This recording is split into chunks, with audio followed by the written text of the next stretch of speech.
More questions, please. How about this lady in the black and white top here? Hi, this is to Ellen. Sorry, it's a sort of double question. Oh, I'm Nicole from the Mail.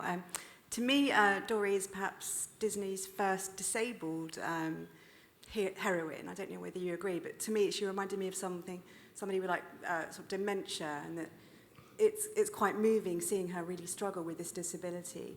And I was wondering also if you could talk about that 3-year gap where you didn't have work and Dory came. Did she sort of save your life in some ways, or certainly save your career? Yeah, I mean, I think that the coincidence was I was doing this for 3 years because it took 3 years to do Nemo, and it came out coincidentally when I launched my talk show. So right around the time in the middle of doing Nemo is when we were out trying to sell my talk show. So it came at an amazing time, obviously, and quite a coincidence, but you know, it certainly saved my life in many ways. And just that kind of confidence that Andrew had. I don't know if he was even aware of my situation because he's so immersed in his world, he probably didn't realize that I wasn't working and that I wasn't desirable. If he knew I wasn't desirable, he may not have asked for me. People would have said, why do you want her? So it was just the timing thing, and as far as the first, you know, I think it's an important message, as Andrew said, that this supposed disability that she has is her strength, and I think that we all have to look for whatever it is about us that we feel is our disability, whether it's physical or mental, and look at it as what makes us special and makes us unique, and use that to empower us. The man behind the camera. Hi guys, congratulations on a beautiful film. My question's to Andrew and to Ellen. Obviously, at the heart of Nemo and now Dory is a celebration of the importance of family in all its different beautiful forms. And I'm curious how you felt about the varied responses that element of particularly this story has had. Not sure how to answer that. You know, the thing about Dory is that we used to even say this on the first film, she just sort of creates families wherever she goes. And if you really analyze this film, there's 3 families. There's the family that she's made with Marlon Nemo, there's the family she's looking for, and then there's everybody she meets along the way. And it's a real, I think it's very inspiring. It kind of shows you how much you can do the same, and that you know, we certainly have the same when we make movies. You end up almost spending more time with the people you're making the movies with than the people that you're going home to, and that family's a very can be defined in many different ways. It's kind of infinite in that sense. Yeah, I mean, obviously the story is the journey of where are her parents. I mean, and what happened to her, and how did she get separated from them. So she's looking for, out of what any child would do, is who's my mother and father, where are they? But I think that it's not about a mother and a father, and it's not about blood relations. It's about who makes you feel good and who gets you and supports you for all of who you are. And that's, to me, what family and what home is wherever you're supported. Yeah. This gentleman here in the grey. Thank you. Tim from OK Online. This is a question for Andrew. Given that you felt that Dory's story wasn't really kind of finished in the first film, could I put it to you that the character we now need to know more about is Hank, because we don't know why he is like he is? And can I plant that seed that there needs to be a prequel? So many people have asked for Finding Hank, although there's been a lot of Finding Gerald they've been asking for. Right. And I'm sure Dom's behind. There's been actually Finding quite a bit, but Finding Hank makes sense. I think you'd have to make Finding Andrew first. Because I've just finished 4 years with Fish, and that's on another 4 years with Fish. So it may take a while for there to be a third. I mean, I've learned to never say never, though.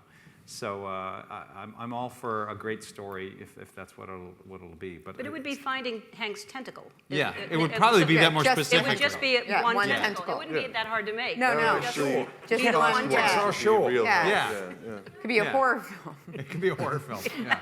There it is. Just there it is. The possibilities are endless. Pixar's first horror movie. Yeah, It could be why not? amazing. It would go gangbusters. It could be amazing. Can I ask a bit about the heritage of Pixar? And there are a few, maybe not obligations, but I guess you're encouraged to include A113, that sort of thing. With Finding Dory, was it a little easier than Finding Nemo to include these callbacks because you had more freedom to get out of the water? We certainly have a lot of them. We have a lot of Easter eggs in there.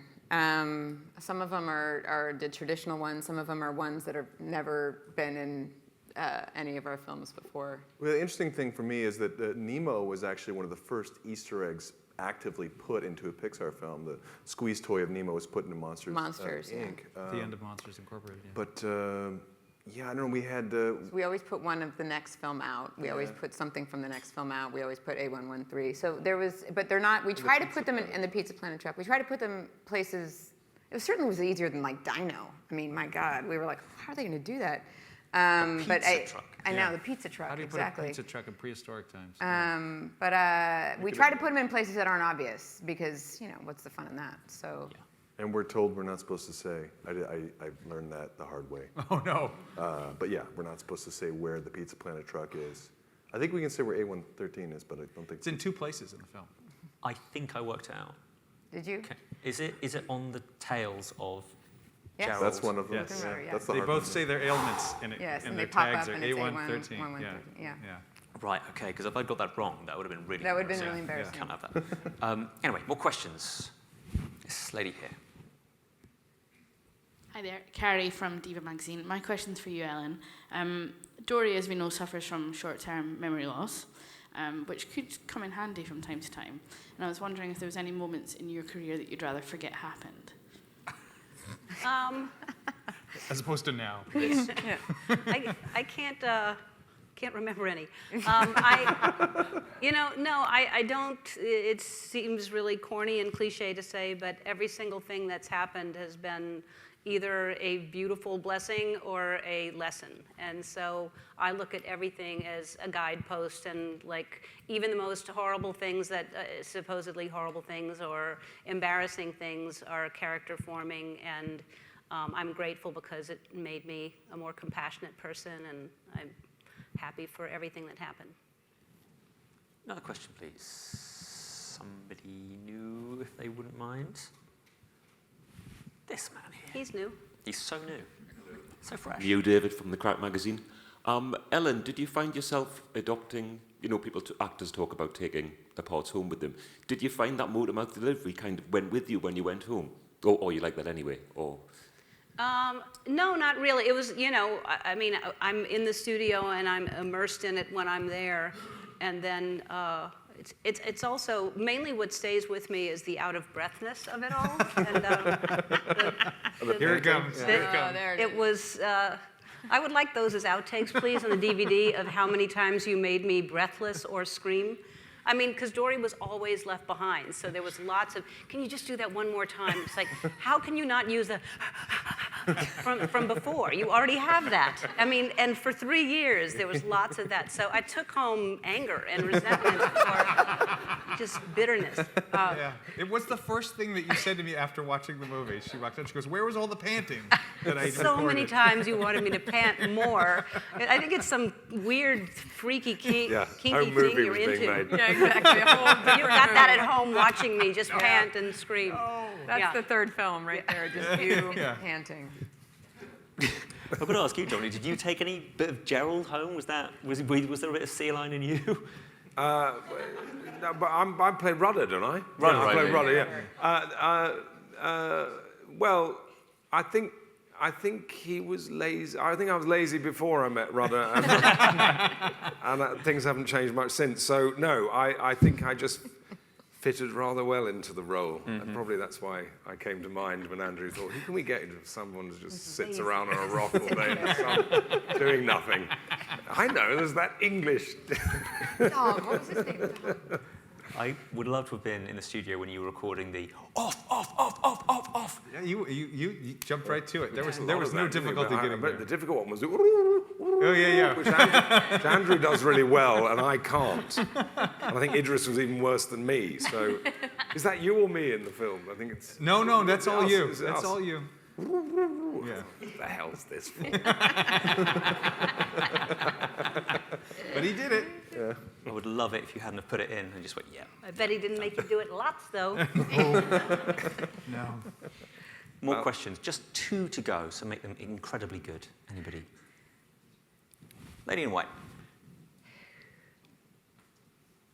Thanks. It's not really a question. I write for the Daily Express. I'm a life coach, and I just wanted to echo what Ellen said. The qualities of Dory are something we could all learn from. The fact that she's non-judgmental. She does forget bad stuff that happens. If only we all had the capacity to do that and not get hung up on stuff. And I think that in that way, she is a role model. She's almost like a life coach's dream, that she forgives, she doesn't judge, she lets go, and she's always optimistic. So I just wanted to echo that's such a fantastic message to give to kids as well. Thank you. Thanks. Thank you. Also, just keep swimming is in everyone's head forever. Yeah. So thanks for that as well. Yeah. Forever. Another question, please. Or shall we call it a day? You, all right, go on. I've got one. It's actually for my 9-year-old. For everyone, it's Con, he's 9 years old. He wanted to know, what does it feel like to work with such famous characters on a movie? Interesting. Wow. Interesting. Well, I mean, for me personally, joining the film as a capacity as co-director, what was interesting to me is, of course, there's a tremendous expectation for the sequel to Finding Nemo. But what's so wonderful about the first movie is the characters are so well drawn and you feel like you know them. And you're not necessarily making the movie for the audience, you're making it to make yourself laugh, and you're working with these really well-drawn characters that you're working your best to make sure it's what the character would say, what the character would do.